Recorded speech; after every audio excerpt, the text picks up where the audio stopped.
অশ্বত্থ।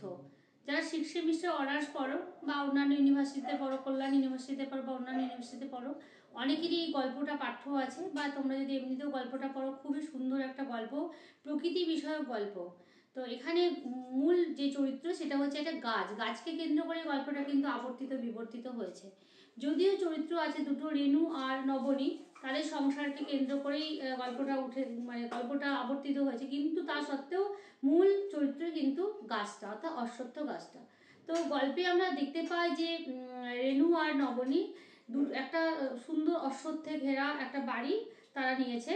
সেই বাড়িতে এসে তারা দুজন থাকে, এবং নবনী যখন চলে যায় অফিসে, তখন ওই তার একাকিত্বকে ঘোচায় একমাত্র ওই অশ্বত্থ গাছটা তার হয়ে ওঠে খেলার সাথী, কখনো বা সন্তানের মতো, কখনো বা তার হয়ে ওঠে প্রেমিক।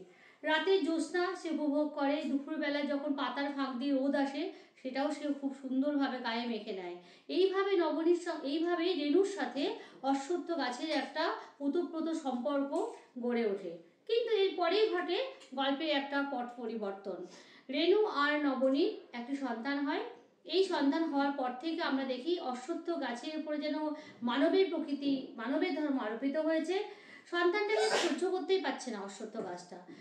ওই বাচ্চাটাকে যখন রোদে শুয়ে রাখা হচ্ছে, তার পাশে এসে পড়ছে কখনো শুকনো ডাল বা কখনো একটা মরা সাপ। এইভাবে তার বিভিন্ন রকম একটা দুর্যোগ তৈরি হচ্ছে। তখন রেণু আর নবনী সিদ্ধান্ত নেয় তারা বাড়িটাকে ত্যাগ করবে, তারা গৃহ ত্যাগ করে অন্যত্র চলে যায়। কিন্তু সেখানে গিয়েও শেষ রক্ষা হয় না অবশ্য, কারণ ওখানে গিয়ে তাদের সন্তান মারা যায়।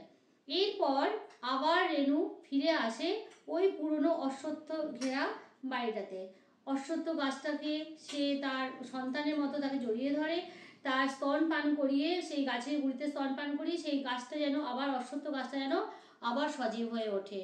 তো অশ্বত্থ গাছের উপরে এখানে মানবের ধর্ম আরোপিত হয়েছে, এবং অশ্বত্থ গাছ হয়ে উঠেছে মুখ মানব। তো গোটা গল্পটায় আমরা দেখেছি অশ্বত্থ গাছকে কেন্দ্র করেই কিন্তু ঘটনাটা ডালপালা ছড়িয়েছে, এবং ঘটনাটার মূল আকর্ষণ হচ্ছে অশ্বত্থ গাছ। তাই বিমলকর যথার্থই নামকরণ করেছেন গল্পটির নাম অশ্বত্থ।